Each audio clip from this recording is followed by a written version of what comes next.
Здраво, другарчиња! Јас сум учителка Сања од детската градинка 13 ноември во Скопје. Денес ќе се дружиме повторно. Ќе раскажуваме нешто многу интересно. Но пред да почнеме, сакам да ве прашам нешто. Дали знаете кое годишно време е сега? Токму така. Бидејќи се е зелено на сликата, сигурно се работи за годишното време пролет. Годишно време кога во природата се раззеленува. Почнува да расте зелена трева, почнуваат да расцветуваат првите пролетни цветови, сонцето почнува се посилно да грее со своите зраци и да го тера нежното ветре да ги милува гранките на дрвјата на кои што туку-што почнале да растат зелени листови. А секако има и уште нешто. Мислам дека нешто недостасува во оваа прекрасна пролетна природа. Тоа се инсектите. Дали знаете вие што се тоа инсекти?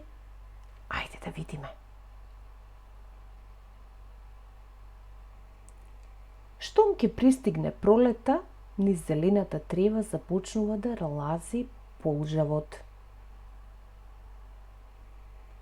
Тоа е пеперутка. И таа се радува на првите сончеви пролетни зраци. Пчелката се буди од зимскиот сон и започнува да бара храна со првите пролетни цвеќиња. А бубамарите ќе видиме што понатаму прават. А дали деца знаете вие што е тоа бубамара? Тоа е мала бубачка која што има тврди крилца кои се најчесто обоени во црвена боја со црни точки. А сега малку да се подготвиме за учење. Најпрво да се растегнеме. Дали сте подготвени? Ајде почнуваме. Полека кренете ги рацете високо над главата, како да сакате да ја дофатите гранката од дрвото.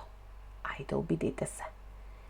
Високо кренете ги рачињата, дури можете и да застанете на прстињата.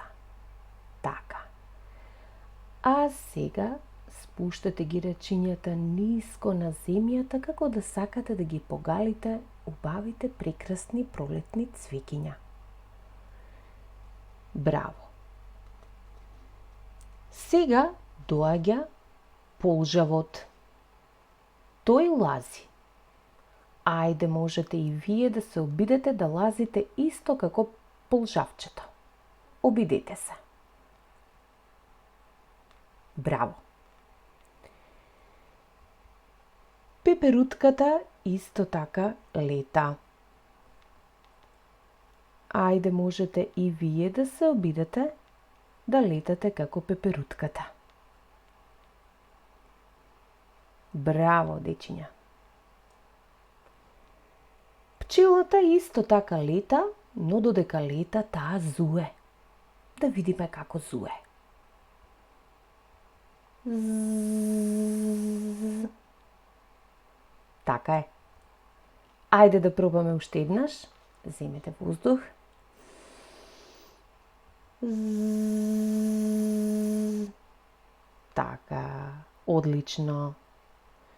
А бубамарите тивко нешто си раскажуваат. И тоа додека си раскажуваат, како да се слуша. Ајде сега заедно да земеме воздух.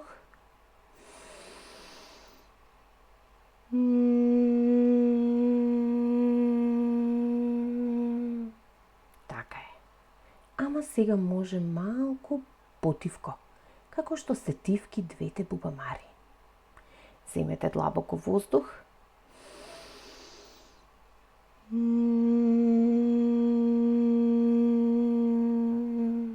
Браво, другари. Одлично се раздвиживме, дишевме длабоко и се подготвивме. Сега ќе ви прочитам една интересна приказна за Лара жолтата бубамара. Текстот на приказната го напиша Марта Еванс, илустрацијата е на Кетрин Холцхаузен, а дизајнот на Надин Крил. Па да слушнеме да видиме што се работи во оваа приказна. Лара жолтата бубамара.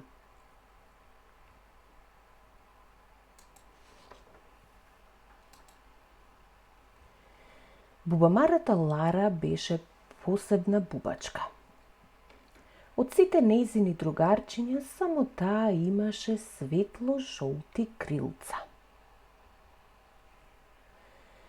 Сите ги сакаа нејзините жолти крилца. Секое утро пеперугата Биби ја поздравуваше, а богомолката Марија секогаш им мавнуваше. Дури и сеса на муртениот пајак беше среќен што ја гледа.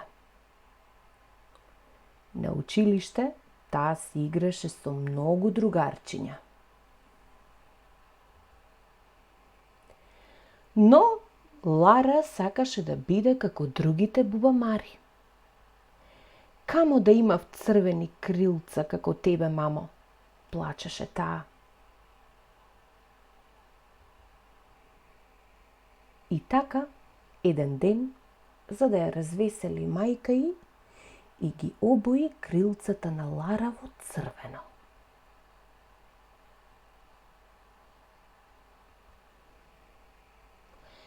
Следното утро никој не ја поздрави Лара одејќи накај училиштето.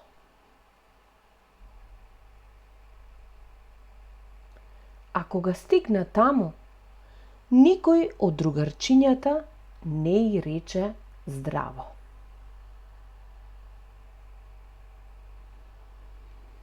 Лара седеше сосема сама. Никој не ги забележа нејзините нови црвени крилца. Се додека учителката Мија не ја виде и ѝ рече: си ги обоила твоите прекрасни жолти крилца. Соучениците на Лара беа зачудени. Па, твоите крилца се посебни, единствени се, ретки. Лара, рече учителката Мија, твоите жолти крилца те прават тоа што си ти. Исто како точкичката на Сифа и ножињата на Сали. Кога се врати дома, Лара долго се капеше и се триеше, се додека нејзините златни крилца не светнаа. Веќе никогаш нема да си ги бојам крилцата, си помисли таа, освен можеби еднаш или два пати.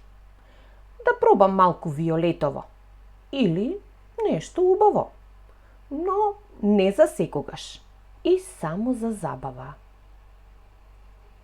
Еве на крајот, драги другарчиња, што си направила Лара, нели, за забава.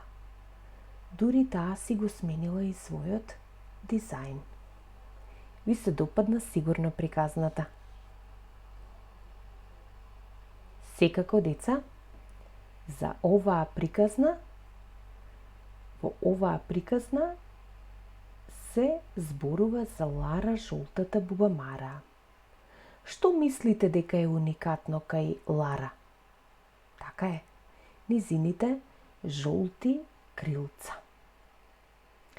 А дали мислите дека Лара беше среќна со своите крилца?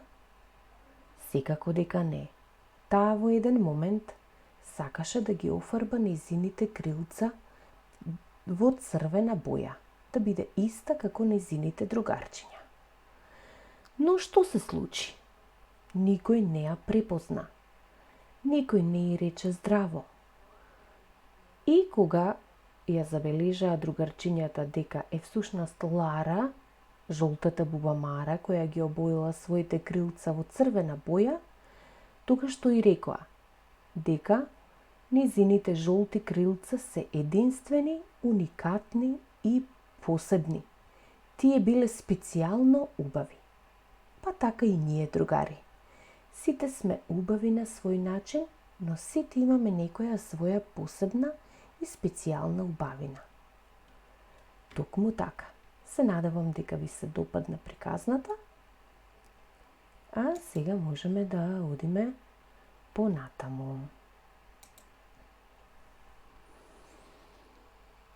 Секако дека